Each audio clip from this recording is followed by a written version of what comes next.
Now the Delta strain is pretty much the single dominant strain in the world. And so we need to figure out, whether these vaccines are working against Delta and to what extent. What are the clinical consequences for all of this?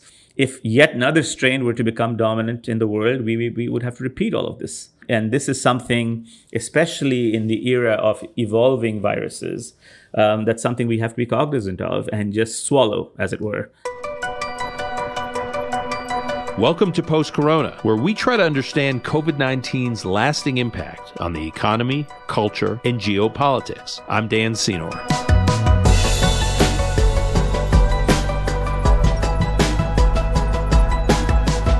As we were all gearing up for a roaring return to normalcy, the Delta variant has, at best, tempered enthusiasm. Before Delta, we fought a virus and thought we may have won by developing a vaccine quickly.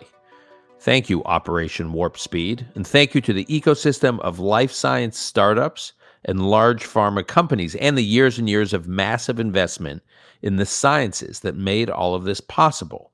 But 3 dominant variants later, it looks like we're not fighting a virus as much as we are fighting the fundamental rules of evolution. From alpha to beta to gamma to delta, the virus is becoming more contagious. I should emphasize that its effects are also less severe if you're vaccinated. But what should all of this tell us? What does this trajectory look like? Well, to help me understand how to make sense of the new ambiguity we're in, I checked in with Dr. Sid Mukherjee, who's a cancer physician, a stem cell biologist, and a hematologist. Sid is a New York Times bestselling author. He's written 3 books. The Emperor of All Maladies, a biography of cancer, was the winner of the Pulitzer Prize in general nonfiction when it first came out. In it, Sid tells the story of cancer from its first description in an ancient Egyptian scroll to now state-of-the-art labs and modern research institutions. Sid also wrote The Laws of Medicine, as well as his latest book, The Gene, An Intimate History. That book has been turned into a 4-part documentary series, which Sid worked on with filmmakers Barack Goodman and Ken Burns. He's also a writer for New Yorker magazine. He's an assistant professor of medicine at Columbia University and a cancer physician and researcher. He completed his internal medicine residency and an oncology fellowship at Mass General Hospital. A Rhodes Scholar, he graduated from Stanford University, the University of Oxford, where he studied immunology, and Harvard Medical School, where he got his MD. He's also behind a number of promising startups in the life sciences. As you can imagine, Sid's got a lot going on, not exactly an underachiever. So I was grateful to get a chunk of his time for this conversation. He's one of the most thoughtful people I know in the worlds of medicine, science, and public health. And as a writer, he certainly has a gift for storytelling. I always learn a lot from him, so what I wanted to pick Sid's big brain about today is whether this pandemic fight we are in is winnable, or are we going to simply keep chasing these variants forever? And what does this mean for our lives and our economy? This is Post-Corona. And I'm pleased to welcome my friend Sid Mukherjee to this post-corona conversation. I'm hoping, Sid, you'll be able to tell us how we're going to get to post-corona. But before we get there, I just want to thank you for joining us. My pleasure. Thank you for having me. So, Sid, before I get into the substance, I do want to talk a little bit about your background and all these projects and careers you have going on in one person, because every one of the things you do seems like it could be its own career. So just as I mentioned in the intro, you studied biology at Stanford University. You were a Rhodes Scholar. You studied at Harvard Medical School. You're an associate professor. You are an entrepreneur behind several life sciences startups, and you are a writer for The New Yorker. So I'm someone who has, at any given moment, let's just say a few projects going on, and they all tend to kind of reinforce one another in my life, in my career. So you get kind of a flywheel effect. But it's like a whole other level in terms of the number of things you have going on. So can you just describe how they all fit together? Well, I think this idea of a flywheel effect is exactly right. I think they all reinforce each other in very important ways. The work that I do as a writer, writing books or writing for the New Yorker, comes from my seeing patients. When I see patients, those patients inspire questions. Those questions convert themselves into laboratory questions or clinical trials. Those laboratory questions generate, in the best case scenario, medicines. Those medicines then become licensed. If they're really any good, they become human medicines. Those medicines then lead to the startups of companies where they allow these medicines to become, really come into the real world. And those then generate a second series of questions, which I bring back to the laboratory that I write about, and that I explore, and they lead to a second series of medicines. So it all seems like a mad world from the outside, but inside there is, I think, a very a deep level of connections, and each one reinforces the other. So it's not as if, this just to tell you what it's not. I'm not a triathlete. I'm not biking one day, swimming the next day, and running the third day. Although, of course, those are also interconnected. What I'm doing is I'm doing things that all emanate from the same kind of ideas, which are self-reinforcing. And often I'm helped by massive teams. So it's not like I'm doing any of this alone. When I form a company out of a medicine that's come out of my laboratory, that can grow, as a company called Vor has grown, to 120 people in a year. And so there's an enormous level of self-reinforcement that happens while this is going on. So your passion for storytelling, which obviously there's the writing you do for the New Yorker, your two books that have kind of been extraordinarily successful bestsellers. There's your film project, the series you worked on with Ken Burns. All of these projects, tell me you are like among other things, you are like a physician journalist.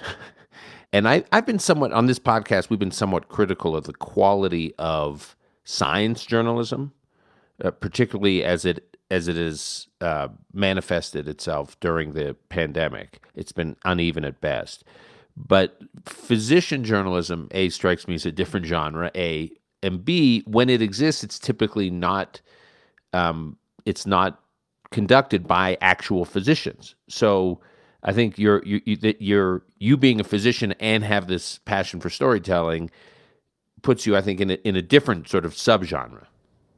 I think that the idea of I really don't think of myself as a journalist in the traditional. I was never trained in journalism. When I write for the New Yorker, they're usually thought pieces. I was among the first to identify the idea that the total viral inoculum for COVID, for instance, might have something to do with the severity or the likelihood of you getting the illness.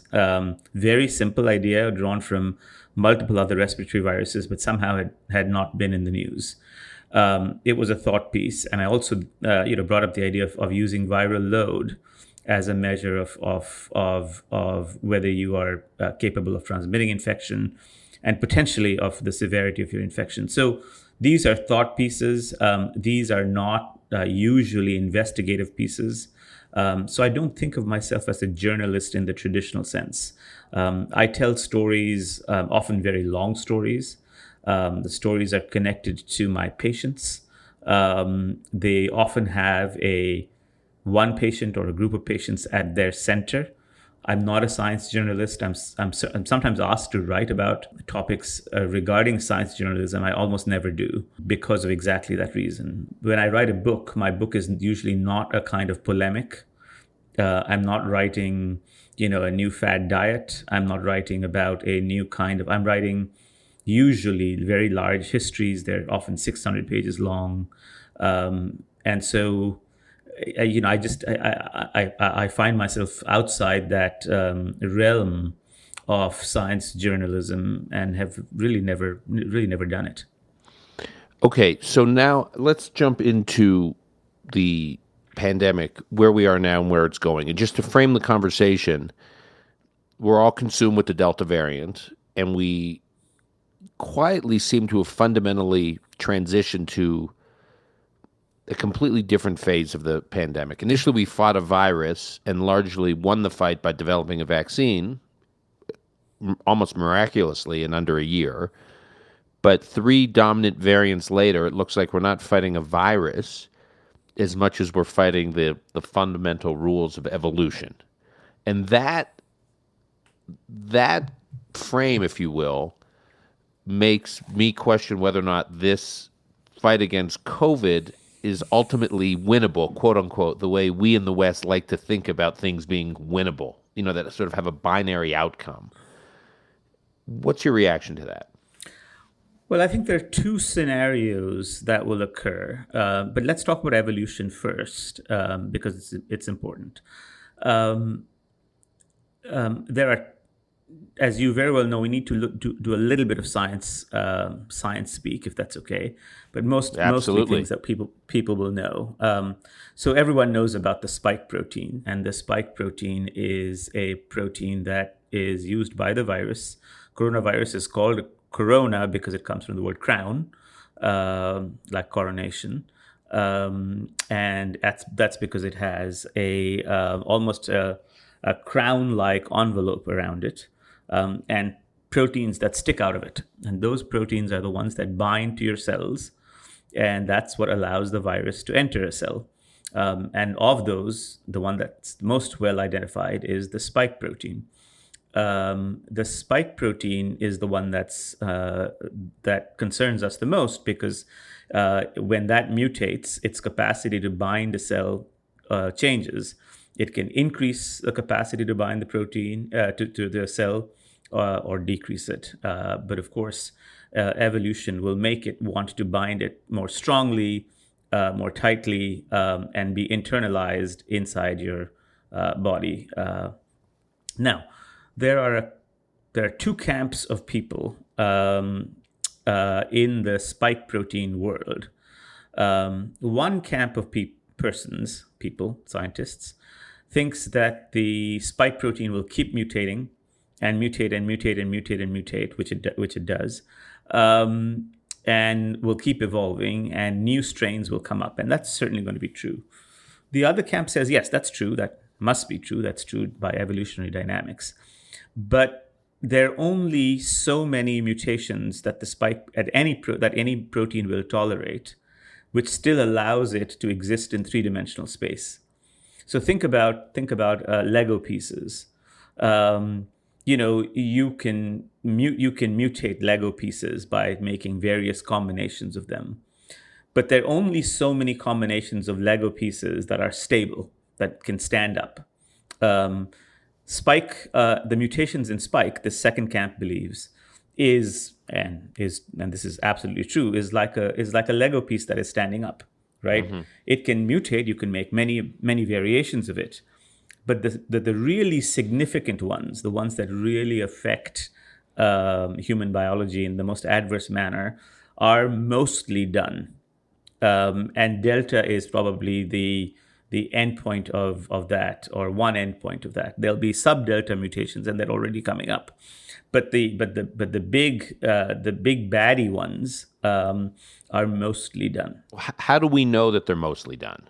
Well, we can do that because of structural biology. So in other words, using structural biology, using computations and computers, we can figure out how the extent to which any protein can change or mutate. And at a certain point of time, like the Lego blocks, it'll topple over. And so that's the basis of this kind of information. Now, it's hard to know. Of course, this is computational stuff. This is stuff that's made on a computer, so you could believe or disbelieve the computer. And computers can be right, and the computers can be wrong. Our models can be right, our models can be wrong. But let's continue the thought. That thought would say that delta is where it's at. There'll be more mutations for sure, and remember that delta is not the spike is not the only protein or only gene that corona carries. It might acquire a gene that makes it even more resistant to immune attack, and so forth. But all of this said, I think that given how we're doing with vaccination, and given the fact that people are now establishing herd immunity if they're not vaccinated, I think it's a winnable fight. I think the collateral damage if you don't get vaccinated is enormous. So the message is you should get vaccinated. The collateral damage is serious enough, even among young people who were previously, less likely to be affected by the other strains. Delta is bringing down young people. It is putting them in ICUs. It's putting them in ICUs in the American South. There's been waves of deaths in India. I know 30-year-olds, 40-year-olds who've been killed by Delta. So this is not a joke. We know, and we can talk about this in great detail, that vaccination will stop it. It may get you infected, but it will likely not allow Delta to kill you. So I think it's a winnable fight in the following manner. I think that we will eventually acquire, hopefully by vaccination, but if not by vaccination, by just the spread of Delta, which I hope is not the case, we will acquire immunity to Delta. And if you follow that second camp of scientists who believe that sort of Delta is the Lego block that is the worst of all, the worst of all the Lego constructions, we will have a situation where most of the world is immune to Delta. And as I said, I hope through vaccination. I hope not by natural immunity, given the collateral damage. And then what will happen is then we have a waiting pattern, a pattern in which either one of two scenarios happens. One is that the world acquires immunity to Delta, and that stops the virus in its tracks. The second is that there will be other mutations outside Delta that will continue to crop up, but they will be like small fires, in local fires. And that's why we need a global surveillance system in which we find those fires and quickly stamp them out by isolation, containment, vaccination if possible, and quickly stamp them out. And we will stamp them out as fast as we can. And I think that's the second scenario. So in both scenarios, I think it's a winnable war. We just need to get shots into arms that will stop Delta in its tracks. And we need to get, in the worst case scenario, as I said, we'll get herd immunity to Delta with all the collateral damage and deaths that will come with it. So on this point about young people, so from alpha to beta to delta, the one trajectory we have seen is that the virus has become more contagious. I mean, the R naught numbers, Absolutely. delta relative to alpha are 2-3x, but they seem to not becoming more severe. Actually, the virus seems to be less severe. Is this your sense that, and this is the trajectory we're on, not just that there become local fires that we have to put out, but just generally speaking, the mutations become more contagious but less severe? I don't think we have evidence that they're less severe. I think that we have certainly a lot of evidence that they have become more contagious. The severity of an infection depends not just on the virus, but on the host as well. And we knew right from the top that the most compromised hosts, those with comorbidities such as hypertension, diabetes, obesity, and of course, if you're immunocompromised in any way, manner possible, then if you got the virus, your outcome was likely to be very bad. With Delta, what we're seeing is, of course, a very high R naught, so extreme infectiousness. But we're also seeing people in their 30s and 40s without comorbidities, being admitted to the ICU and frankly dying. Um, and so severity is much harder to pin down compared to an R naught. An R naught is a number that is an absolute number. It's, as I said, relatively easy to calculate. Severity is a much harder thing to calculate because as the R naught changes, the population of people affected by a virus changes as well. And so when we say severity, what we're really meaning is a host virus interaction. And that host virus interaction is changing because the population of people infected is changing. So the general opinion, as I said, seems to be that, in the first wave of the virus, in the original sort of the wild type Wuhan wave of the virus, most people in their 30s and 40s got a bad infection, but were relatively spared. What we're seeing with Delta is a high R naught, as you mentioned, but for the first time, we're seeing people in their 20s, 30s, and 40s being affected, going to the ICU, and as I said, some people dying. So you mentioned what's happening in the Southeast. One thing we know is that the pediatric wards in hospitals in the Southeast are at peak capacity. Yes. Yet nationwide, the kids, the data, there seems to be a discrepancy in the data because nationwide it does not seem like kids' cases, the case count for children is through the roof. Yet everywhere you turn, at least, or everywhere we read about in the Southeast, the pediatric wards are peak capacity. And I know you were recently in London. We spoke during the summer.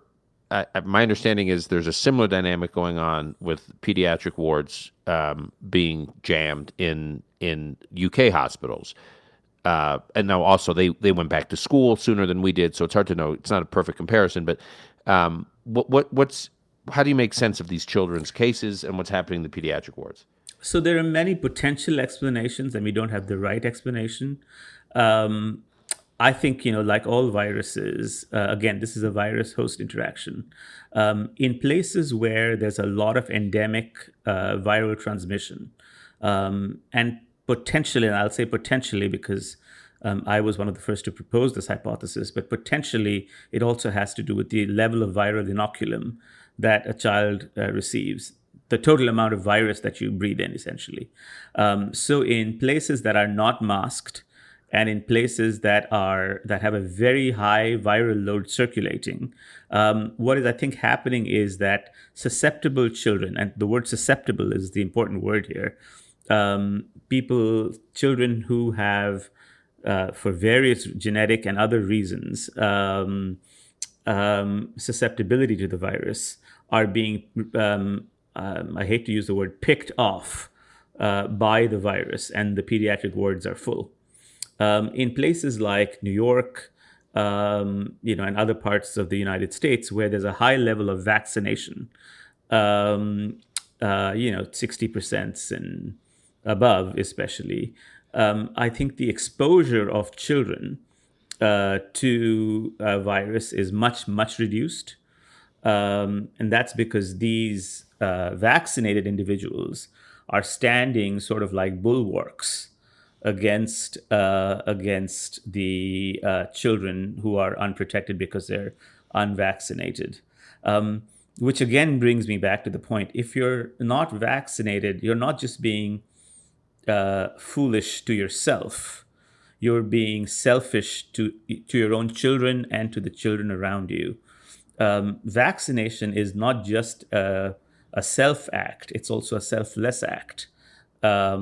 If you don't form that bulwark, if adults who are capable of being vaccinated do not form the triangle of security around the children that are inside that triangle, then the children will be attacked and will be put into ICUs and pediatric wards.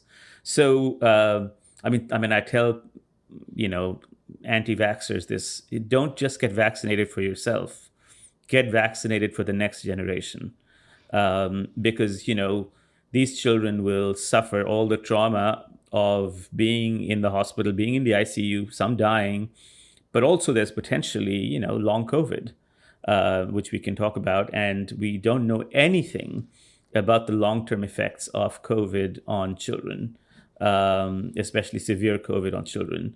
And by now, we've collected enough information on vaccinated individuals that it doesn't seem to be the case, aside from the few side effects of vaccination that are very well documented, very rare. It doesn't seem to be that, you are getting long-term effects of vaccination itself. So vaccination, I often turn to the proverbial American West, when at night the wagons would circle around a camp, and the most vulnerable people were put in the middle. This a vaccination allows you to create that circle of wagons around a camp, and so that the most vulnerable people, the children, are protected inside. And it's a selfless act. And if you're not vaccinating, you're not just being foolish to yourself. You're really shortchanging a whole generation of people, including your own children. So you talked about the evolutionary pressures impacting the virus's evolutionary path. You talked about the Lego metaphor, which actually is visually very helpful. I'm trying to get a sense of what human interventions are affecting the evolutionary pressures. So obviously right now you're you're singing the praises and the importance, understandably, of vaccines and social distancing and mask wearing. But do all these human interventions affect it's forcing the virus to optimize to be, more damaging in different ways? I'm not making the case against any of these measures. I'm just trying to understand, do these measures have their own effect that could send the virus in a different direction that we're not, anticipating?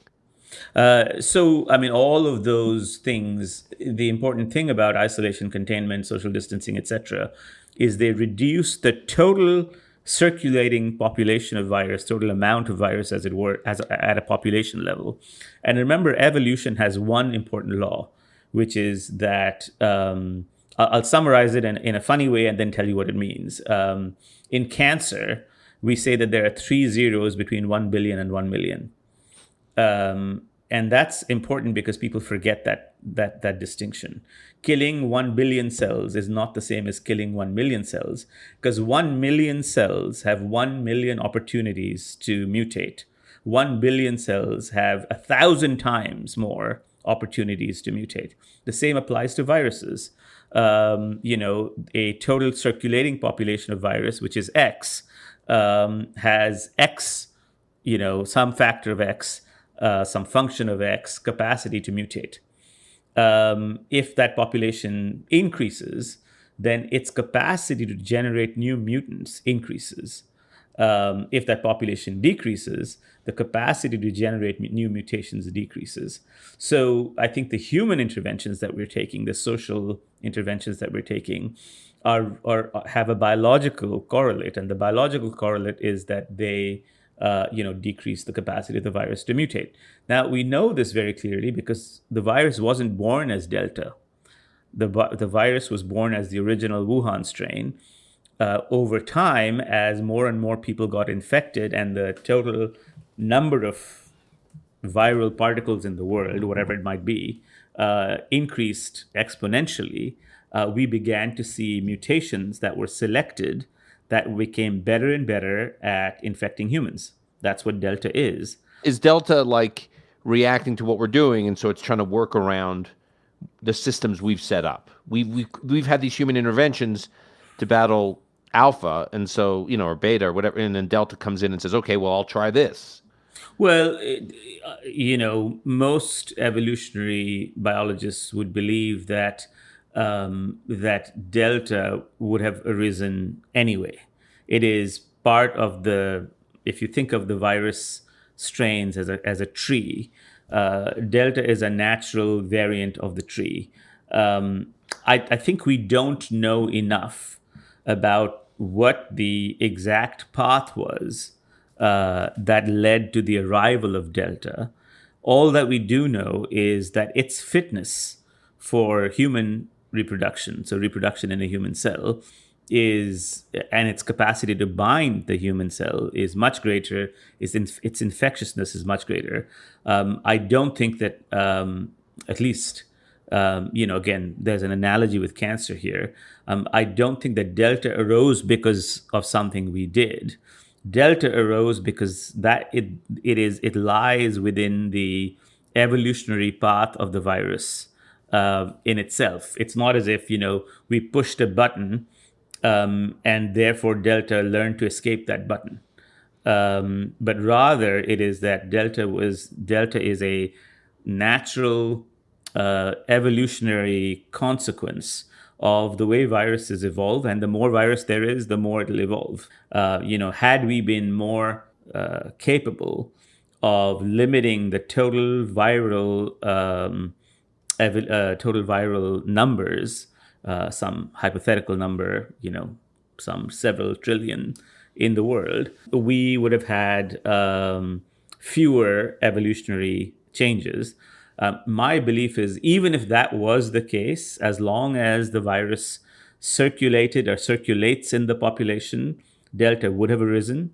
It may not have arisen with the speed and with the breadth that Delta took across many countries and continents, such as India and the southern United States, etc. It may have changed its trajectory, but Delta would have arisen.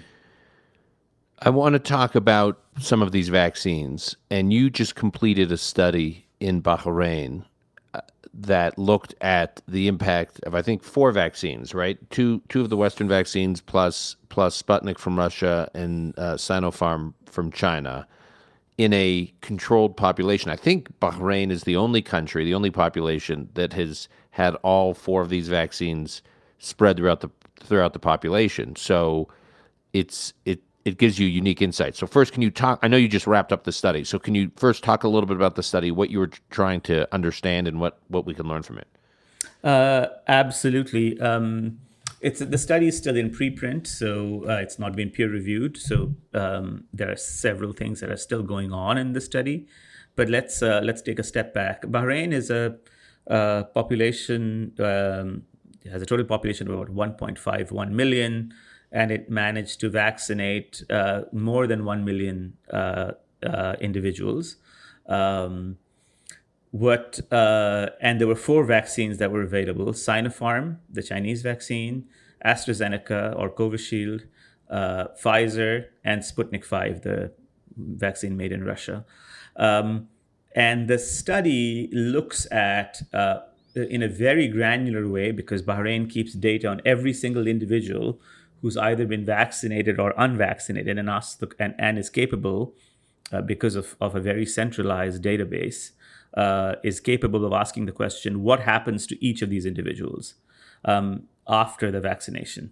Very carefully kept data, very meticulously kept data, and very granular data. This is what we call a real world or a phase 4 study. And unlike any previous phase 4 studies, there are several distinctions between this one. So, for instance, if you compare a phase 4 study from Israel, they were using primarily the Pfizer vaccine. So they were not able to compare vaccines against each other. So in Israel, you get the benefit of, we've talked a lot about the Israel experience on this podcast. In Israel, you get the benefit of a very diverse population. So you get a lot of biological demographic variability, but it was all tested and rich data. I mean, highly centralized data, so they could really track effects. But your point is, it was all tested with just one vaccine, just Pfizer. Correct. So in contrast, in Bahrain, a lot of the vaccines, there were 4 vaccines, so we were able to track all 4 vaccines. There was Sinopharm was used the most, the Chinese vaccine, and it was also deployed the earliest. So one major confounding factor in this phase 4 study was that we had to eliminate the early vaccine recipients of Sinopharm. It's a very important point, because you want to start the clock off with all. If you compare vaccines, you want to start the clock off at as similar a time as you can. So Sinopharm and Pfizer, we started the clock off at the same time. And that was January 30th, after almost 2 months of high risk people and frontline health workers getting Sinopharm vaccine. We eliminated all of them. So January 30th, Pfizer and Sinopharm go off to the races, as it were, together. And of course, AstraZeneca arrives soon after, and Sputnik also arrives very soon after. There are some demographic differences between the vaccines. So Pfizer and Sinopharm, just by chance, the men and women ratio is very similar.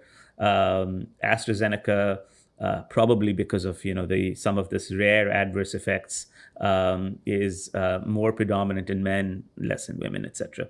But anyway, we were able to compare 4 very granular outcomes. Number 1, infections. Number 2, hospitalizations. Number 3, ICU admissions. And number 4, deaths for all the 4 vaccines. And again, this is very important because this is real world data. This is not a clinical trial. This is a cohort study. So we're asking in the real world, how are these vaccines performing?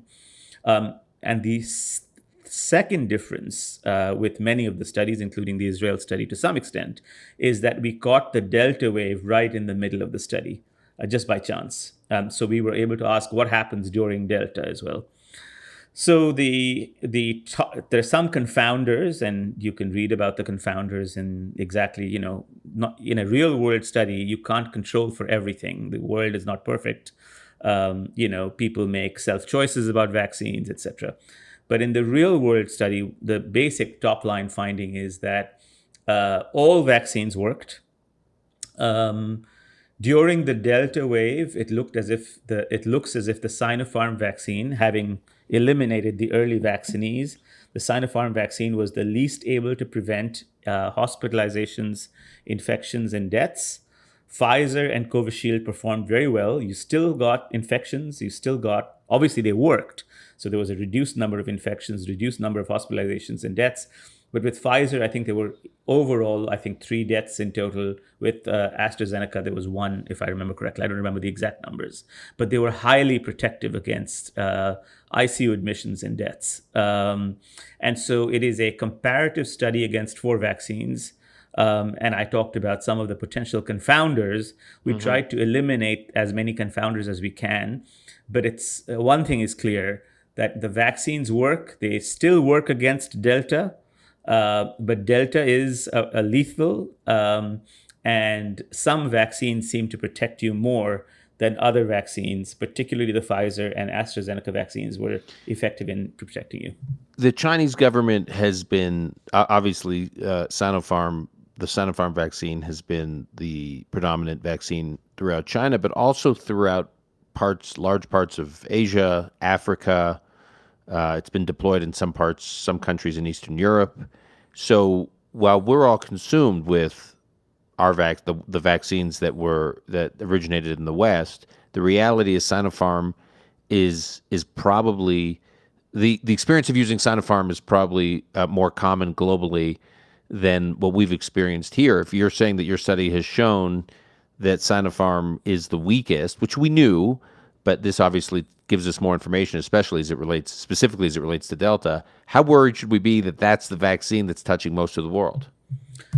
Well, as I said, all the vaccines are protective, and nothing, something is better than nothing. Pfizer is quite hard to transport, hard to deploy around the world because of the cold chain because of the cold chain, exactly. AstraZeneca seems to have performed very well. I don't have any horse in this race, as it were, but this is what the real data shows. And we've left individuals and individual nations to figure out what risks they're willing to take with one vaccine versus the other.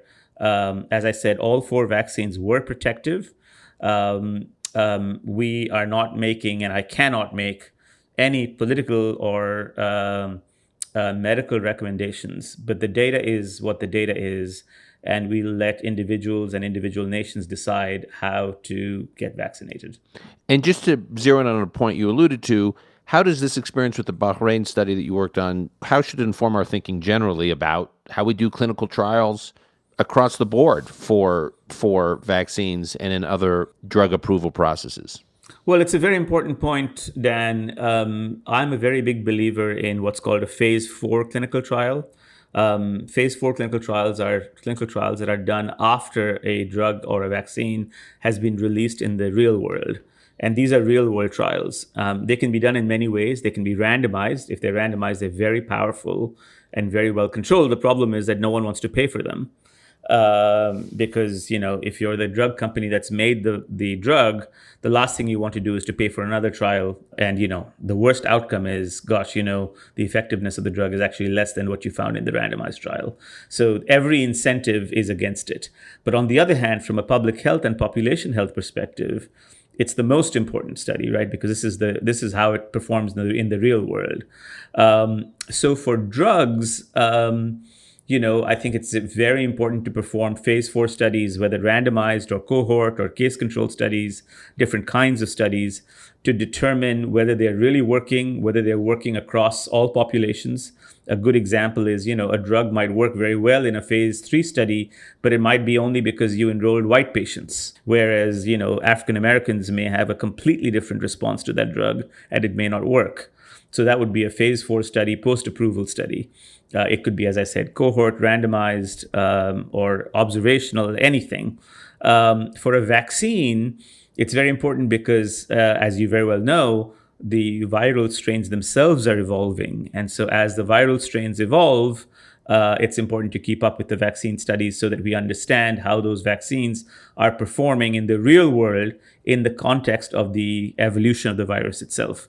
The original studies done by, for instance, Pfizer and by Moderna and by AstraZeneca, etc., were all studies that were done before the Delta strain became dominant. Now the Delta strain is pretty much the single dominant strain in the world. And so we need to revisit this to figure out, whether these vaccines are working against Delta and to what extent. What are the clinical consequences for all of this? If yet another strain were to become dominant in the world, we would have to repeat all of this. Right. And this is something, especially in the era of evolving viruses, that's something we have to be cognizant of and just swallow, as it were. Because unless we do this, we will never realize, we will be using outdated information. And it's especially true for viruses because viruses are evolving. I want to now look a little retrospectively because you wrote a piece early on in the pandemic in the New Yorker about how the U.S.'s experience dealing with the pandemic has revealed some major structural flaws in our healthcare system and some broader kind of how our society is organized more generally. And that was just based on kind of early days. Now, I'm referring here, I want to refer to a piece by Yuval Levin from the American Enterprise Institute. He wrote this piece, which is on the cover of the current issue of the new issue of Commentary magazine, called "What Have We Gotten Right in the COVID Fight?" He says that there's, obviously plenty of coverage about what we got wrong, but he focuses on what we've gotten right. And what he says, the difference between he argues that there's two ways to deal with a pandemic. There's mobilization of discipline, and there's mobilization of capacity. And the U.S. is generally, in the early stages of any crisis, really bad at mobilization of discipline. You saw mobilization of discipline in like the Asian democracies, right, and in Asian countries generally, where they're really good about telling people what they need to do, and people follow rules, and they're disciplined. But when it comes to the sort of next phase, which is mobilizing capacity, whether it's mobilizing, medical facilities, obviously a process that led to a vaccine in record time, that only the U.S. can mobilize like that. And he writes, the particular way in which America mobilizes in emergencies, not through focused civic discipline, but through immense exertions of power, money, and energy, helps explain both why we often seem inept and rudderless at first in the face of major challenges, and why we often ultimately achieve astonishing practical feats in taking them on. It is also why we frequently fail to give our country credit for its triumphs. Because what Yuval's arguing is that the narrative that's established about how America deals with a crisis is always the narrative that's formed and becomes indelible in the early phase of it. But the reality is we have these triumphs later on but they become eclipsed by the mess at the beginning. You wrote a lot about the mess at the beginning. So first, can you just spend a moment telling us what the mess was? And then do you agree with Yuval Levin that there's something about this next phase of dealing with the pandemic that is extremely impressive about what America has done, and maybe only America could have done that? So I will say, let's talk about the mess first. The first mess was in the supply chain. We ran out of masks. We ran out of personal protective gear. We ran out of ICU beds. We were at one point of time in danger of running out of ventilators. The supply chain issues emerge from, I think, a lack of attention to the fact that much of the supply chain now depends on global supplies. And because global supplies are competitive, they can put in very competitive bids. For instance, if you're in China, you can say, I'm going to make N95 masks for 50 cents less than you can make them in the United States. We buy the bulk of our supply chain, bulk of a medical supply chain, or some parts of our medical supply chain, from places like China, India, and other producing countries. Those collapsed, and one lesson from that is that we must have a local supply chain. We also had a depleted federal stockpile.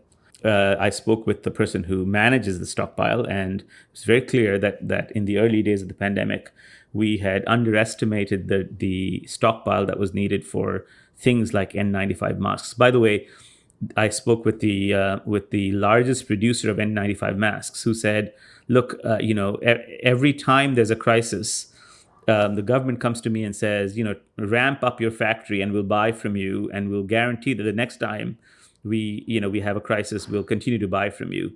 So the guy ramps up his factory, expands his operations, hires more people, and then the next crisis, comes along, and some producer, let's say in China, I'm not singling out China, but some producer somewhere says, I can sell it to you for 50 cents less. And all the people go and say, okay, fine, I'm going to buy from them. And the guy has now, 300 employees sitting without work. So he has to close his factory down. So one lesson we've learned just from supply chain is we need a local supply chain, and at least a percentage of it has to come locally. And that means that this is not a sort of made in America or make in America story. It is that for medical crises, we need a stockpile and supply chain that will not disintegrate when there is a moment of crisis, as we saw before. The second failing, I think, was in approval and deployment of early testing, containment, and isolation. You mean like a very easily accessible, commercially available test? We just didn't have them exactly. early on. We did not have them early on for reasons that I outline in my piece. Mm-hmm. And they were rather, I would say, extraordinarily simple reasons. Basically, one piece of equipment, a primer to test the virus, did not work for a while. And even though academic laboratories had already started making very good products, the approved test was still not ready. And there would be several days that would pass before the federal test was made ready. And you in your piece cites, I think, the numbers from the first case of COVID identified in the U.S., which I think was in Seattle. It was something like 40 plus days until That's correct. That is correct, and that is until there was a test available. That is unacceptable, because the test, in fact, is in fact a very easy test. And the researchers in Seattle, and I spoke with the researcher involved, had already devised a test that would work. But the test within the federal test, the mandated test, was still not working. CDC approved. The CDC approved one, exactly. Yeah. So there are ways around it. Many countries have created ways around it, which is to identify upfront pre-approved laboratories and essentially recruit them very early on in the course of a pandemic or infection, and say, look, while we are devising our test, why don't you devise your test as well? And the first one that gets it, gets the test right, reliably speaking, that's the test that we'll use rather than relying on just one source for testing. So that was the second problem. The third problem was that we continued to allow untested passengers from foreign countries to enter. By that time, it was already too late. We now know that by the time the first patient arrived in Snohomish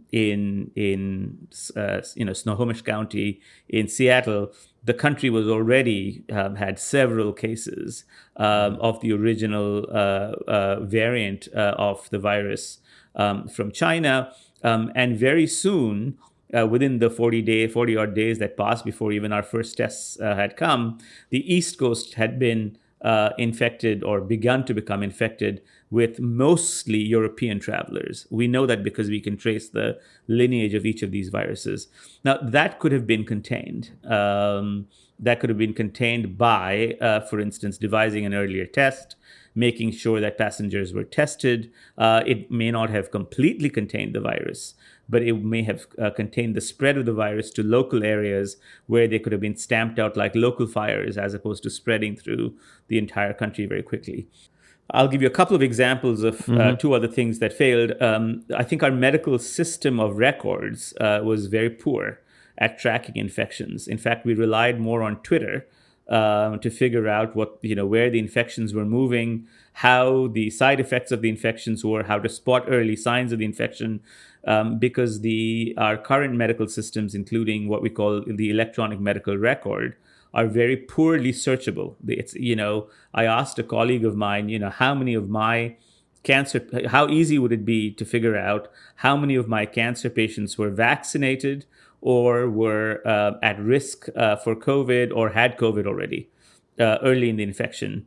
And basically she laughed and she said, it would take you several days to figure this out. Meanwhile, we have among the most sophisticated medical record systems in the world. But unfortunately, we've devised those medical record systems primarily for billing purposes rather than exploratory purposes, such as figuring out sort of how to understand the dynamics of an infection as they move along. So yeah, this is what Israel. I mean, this is what Israel was able to do. This is what and many other countries were able to the do. The UK to some degree through the NHS. That's correct. The UK through the NHS, Israel through its centralized system, and so forth. And we are still unable to do it. We have to still rely on basically CDC and other records to do exactly that. So I think that is a major concern. So those were three things that I think, and I if you read the piece in the New Yorker, we'll post the piece. Post it, and we're going to post the piece. It goes into much greater detail than I'm telling you on a high level. Now let me tell you, what we did well. I think obviously what we did well was to invent vaccines. Two of the best vaccines, Pfizer and Moderna, came out of decades of science that not only the United States but also to some extent credit must be given to the Germans as well in this. But, this was a United States and to some extent Germany-led effort. The UK came up with its own vaccine. India came up with its own vaccine. The UK vaccine is being produced not mainly, but a large part in India. That's the AstraZeneca vaccine. So what we did well was, the inventiveness and the innovation.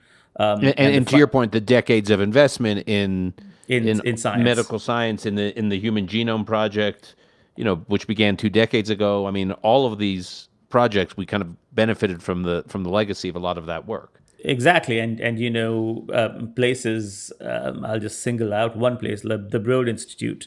Overnight, the Broad Institute was converted from a human genome sequencing laboratory to a viral genome sequencing laboratory. So all that innovation and the rapidity of that innovation was really reassuring. I think what we did very well was we were very early on the leaders in the vaccine deployment program. The whole world watched as America got vaccinated. Um, you know, uh, One of the companies that I've been involved with as a medical advisor was among the first to start vaccinating. We set up what was called vaccine superpods. And we created the concept of a drive-in vaccine superpod.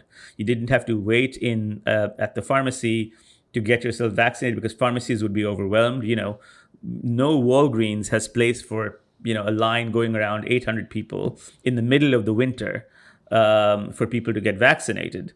But rather, we created a system, a digitized system, by which you would be pinged when your turn was ready. You would drive up, be registered, vaccinated, and in fact, you could be vaccinated while sitting in your car, which was, just a completely different model than many other places used. And in fact, the superpod model was then replicated across multiple places in the country and was very good. So these were, innovations that I think were very reassuring. But then we get back to square one, which is now we can't vaccinate people all over again because of, other countries like the EU are reaching 60-70% vaccination rates. We're stuck in the 50s, in some places in the 30s, in some places even, in the 30s and 40s. And as I said, unless we create a bulwark against COVID, those children in those places, and of course adults and people who are vulnerable, will remain vulnerable until vaccination is reached. So this it's almost as if the pendulum swings one way, swings the other way in terms of innovation and deployment, and now has swung back the other way, and we have become once again laggards in being able to vaccinate. Just in wrapping up here, a couple longer term questions. So we were all amazed as you're talking about the fast and innovative response with regard to mRNA technology and the new vaccines. Are there any other technologies in the pipeline that could succeed in combating or eventually eradicating COVID that are similar to mRNA, and sort of that if you were in the medical science world, you knew about mRNA and you knew there was reason to believe in its promise, but if you were just regular, not engaged in medicine or science, you kind of first learned about mRNA with COVID. Are there any other technologies in the pipeline that you foresee having that same trajectory? Well, the use of various viral vectors for vaccination has been around for quite a while. And by various viral vectors, I mean other viruses that are able to carry spike protein or other proteins into the body and make it so that you can then I won't name one of them because there's so many, but there have been many other ways of delivering vaccines, and of course, unfortunately, it's not been deployed yet. But the nanoparticle method of delivering vaccines would also be a very useful way of deploying vaccines in the future. The one thing we did not talk about was, of course, influenza. These same technologies will be used and will be very useful against influenza, especially as new pandemics of influenza come around in the future, which they inevitably will. Influenza is a very different kind of virus compared to COVID or SARS-CoV-2, I should say, partly because SARS-CoV-2 has a continuous genome. And so when it makes mutations, it makes mutations in spots. It can't sort of one day sort of suddenly wake up one morning and flip out its entire genome and say, I'm going to make a new variant of COVID, which doesn't look at all like the previous variant of COVID. Influenza, in contrast, has what's called a segmented genome. It's very unique in this way. It has its genes are stored in pieces, which are physically separated from each other, separate molecules. And so what influenza can do, which is very unique, is that it can mix and match. It's like taking two completely different socks out of your drawer, which are mixed and matched. Now, COVID can't do that. It has only one sock. It can make changes, as it were, to push the analogy. It can put new dots or new spots on the sock, but it can't change the socks overall. Influenza can pull two totally different socks out of the drawer, and now it becomes a completely new influenza. Now, why am I telling you all of this? Because influenza, unlike COVID, is going to stay with us for the rest of our lives, for the rest of human history. And it's because of this ability, because, it can pull two new socks out of its drawer. That's why we call them H something, N something. H is one kind of sock, N is another kind of sock. The mRNA vaccines will, I think, really, really speed up our capacity to make anti-influenza vaccines. And because influenza changes its socks, as I said, will really speed up the capacity to tackle influenza infections in the future. Speaking of flu shots, won't we eventually find ourselves in the same situation? Could one argue that we won't eventually find ourselves in the same situation with COVID that we find with flu shots, where there are so many variants, we'll just have to make bets and get shots for 2 to 3 variants out of dozens? I hope not. And as I said, it goes back to my conversation about the two camps and the Lego blocks. If it seems that that COVID is done with its stable Lego blocks, then we will probably need Delta. We might need boosters later, but we'll probably need Delta as a shot against the Delta variant. And hopefully, unlike influenza, the virus will have no greater tricks to play. I'm saying hopefully because we don't know. These are based on computational models. There are already new strains that are appearing, but they don't seem to have all the nasty, they have the nasty things that Delta has and their Delta plus. But it's not as if, Delta was a massive increment in its infectiousness. I think that's what the big difference is. Last question. Some epidemiologists look back at the AIDS, HIV epidemic in the 1980s as a period in which, despite the human catastrophe, there were also great strides made in life sciences that we benefited from in a whole range of areas decades later. So first question is, do you agree with that retrospective view? And I think what you're saying, based on what these examples you're talking about right now with regard to flu, the influenza, and other illnesses, we could have a similar experience as a result of this terrible pandemic period we're experiencing now. There's no doubt that we will, and I already gave some examples of, for instance, mRNA technology. But it's not just mRNA technology, how to wrap mRNA, how to keep it stable inside the cell, how cells normally, when you give them mRNA, get very irritated because they think that they're being infected by a virus.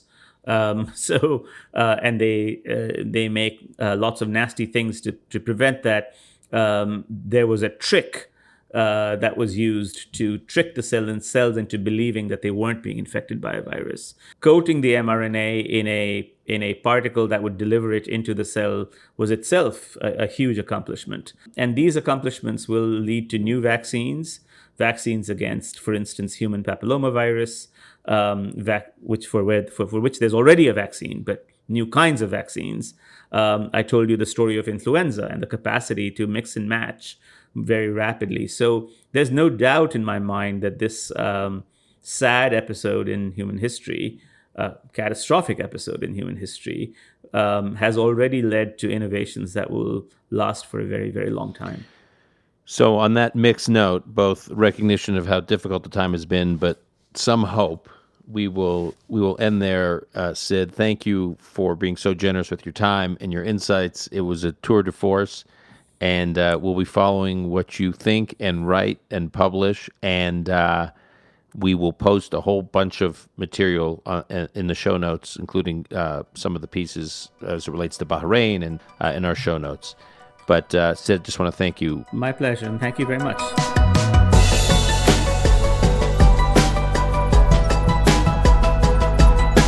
That's our show for today. If you want to follow Sid, you can find him on Twitter. He's at Dr. Dr. at Dr. Sid Mukherjee, Mukherjee. Sid has numerous pieces published in the New Yorker magazine. I highly recommend all of them, but especially the ones from this past year on the pandemic. You can track them down at the New Yorker website, and we'll post links in the show notes. If you want to purchase any of Sid's books, which I highly recommend, you can go to barnesandnoble.com or your favorite independent bookstores, or that other e-commerce site. I think they're calling it Amazon. Also, look out for that documentary series I mentioned that he's worked on with Ken Burns. You can find that through PBS. Post Corona is produced by Ilan Benatar. Until next time, I'm your host, Dan Senor.